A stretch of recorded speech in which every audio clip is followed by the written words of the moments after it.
Mark, the stage is yours. Alright, this presentation is for the 2024 MS4 annual report. Part of our MS4 permit, we need to make a public statement on our report to basically cover part of the permit coverages on it. A quick overview of what an MS4 is for everyone. It's the municipal separate storm sewer system. Basically all our rainwater, stormwater that does not go to the sanitary sewer. This stuff all gets outfalls into the creeks and ends up in the bay or the lake. The purpose of all this is to reduce stormwater pollution and protect water quality. It starts through the US EPA, and it's also regulated through the DEC. It's one of these ones that are actually has authority through both EPA and the DEC, being in New York State. In 2024, the new permit came out, which had a lot of new changes in it, and this is kind of where we're at right now with the town. As part of the MS4, we belong to the Stormwater Coalition of Monroe County. Basically all the different towns and villages that are part of an MS4 kind of grouped together so we could handle some of the more major parts of it and not have to, everyone has to do the same thing. A lot of it has to do with their education. The education portion of the permit is very large. We wouldn't be able to handle it as a town by ourselves. If you go to like Red Wing games, there's signs up there for the Stormwater Coalition for different stormwater problems that we have throughout the county. They run ads, we have billboards, they run a bunch of different study groups and education through the Monroe County Science Center.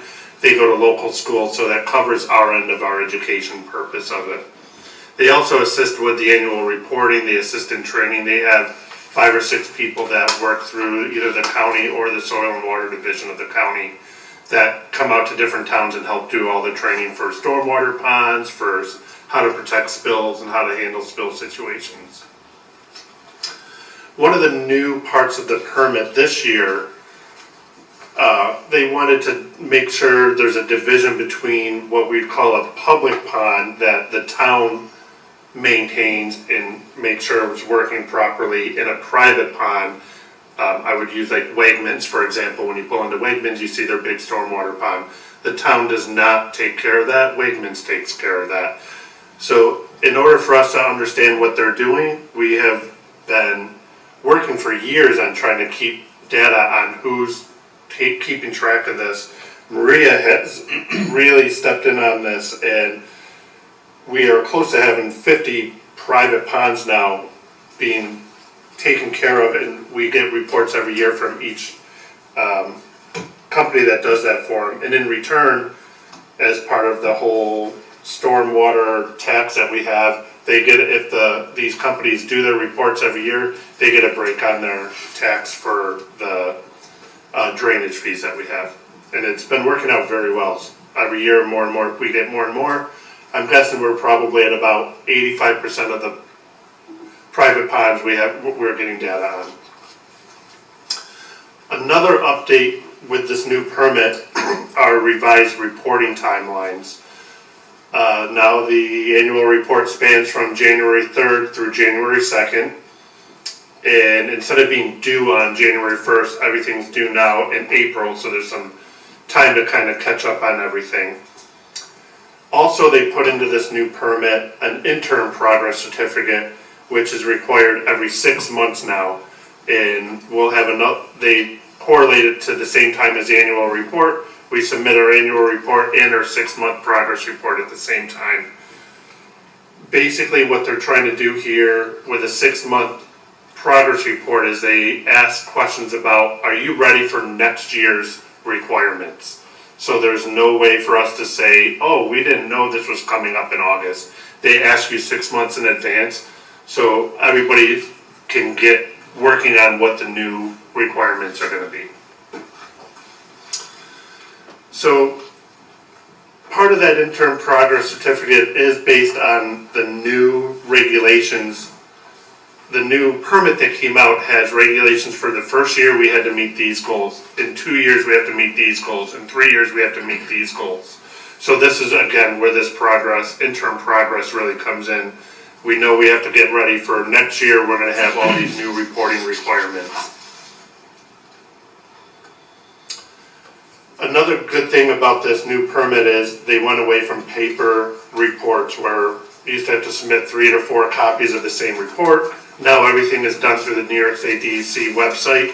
There's a reporting on their website. It's all digital. You click yes, you click no. If you click yes, another box comes up with some questions about that. If you state no for something, it comes up with a reason. You have to explain your reasons why you haven't done something. Couple other annual report changes. The old report was very data driven on the town. How many SWIPs did you perform? How many pond inspections did you perform? Now they want a more in-depth understanding of what does your SWIP report include? Did you do this? Did you do that? Are you following the permit requirements for each one? Instead of how many ponds, they want to make sure you're inspecting the pond the correct way. And it's just like I said, there's a lot of yes/no questions on it. And in this report, annual report, they were asking quite a lot of questions we had to say no to because that we're not in compliance, but they're asking, are you in compliance for stuff that they're requiring in 4 years? So we were stating, no, we're not we are not doing this yet. The reason is it's not required for 4 years. So it was probably about 80% of the answers were no, but they were all because they're just not, we don't need to have that done yet. And this is, as part of the coalition, everybody was answering the questions the same way. No towns are ready to catch up on stuff that's not due for 5 years. Similar requirements is why we're here. We have to make a public statement of where our report is and what we're doing on it. A couple other new requirements that are big for the town is our GIS system. They're really pushing for a lot of, this data needs to be in our GIS system now. So 2 of the big ones are outfalls and interconnections. We have all these mapped, but they want information on each one of them. For instance, our outfalls, we have somewhere around 360 outfalls in Webster. Now they want to know what pipe it is, what type of pipe, how often is it, how much water comes out of it. They have 5 or 6 other things they want to know for each one. And all these are, some of them were due this year, like making sure we just have them all mapped. Do you know where all our outfalls are? We have that. Next year it's like, do we know all the diameters of the pipes? Are the pipes clean? How well are these outfalls working? And then in 5 years there's another step that we're going to have to take. That's really the biggest part of this whole new permit and reporting is like, it's a step-based type of report. We did a report for this year. Next year the report's going to include the second year requirement. So that's about it for the stormwater. Thanks, Mark. And well, I'll open it up to the board members to any questions or comments. I was going to ask how frequently the requirements change, but it sounds like there's this tiered approach, so you can see the requirement changes over the next 5 years in advance. Correct. Is it prudent to start any of those new requirements sooner? Because it sounds like a huge undertaking, and is the town doing that? Yeah, I would say we are working on pretty much all of them at some level, knowing which ones are huge, that, hey, this will take 5 years, like we have to work on it for 5 years. The ones that are due in October for our 2-year report, yeah, we're really polishing them up now to make sure we're ready. And is this just for commercial this is just the commercial? These would be for, Or these are for the town maintained basically ones for the that town. companies do their own? It is intertwined in the permit that most of it is focused on what the town's doing on it. Yeah. The private ones would be how we handle if they aren't doing it. So there are, in the regulations it states, if Wegmans, for say, stops paying attention to their stormwaters. Yeah, There's ways we have to handle that. okay, But the first and foremost is they present a report every year, and that suffices just about everything as long as they're meeting the requirements of that report. and then the work we're doing with the GIS consultant, is this part of the work they're doing is helping to work the mapping and the details of the map, or just identifying where they are and the town employees have to do all of the details at each location? It is, yeah, I would say right now, our GIS system isn't really ready to handle that much information. We don't have it set up right, and that's really the main work of our GIS consultant right now, getting the behind the scenes GIS ready for all this information. Today I was actually working with them on, here's a map of a new subdivision that we want to work. How are we going to get that to get into our system? All the different layers that go into it, the manhole covers to the grates on the side of the street, where do those pipes lead to, which outfall do those lead to? How do we get all that information to populate into our GIS system? It's so far that GIS consultant's been very well to us. We're on Okay, very good terms. We're meeting every Thursday. We are in contact pretty much every day via email for, hey, we see this, how do you want that? I see this, can you guys do it this way? And it's really been working out well, so. Excellent.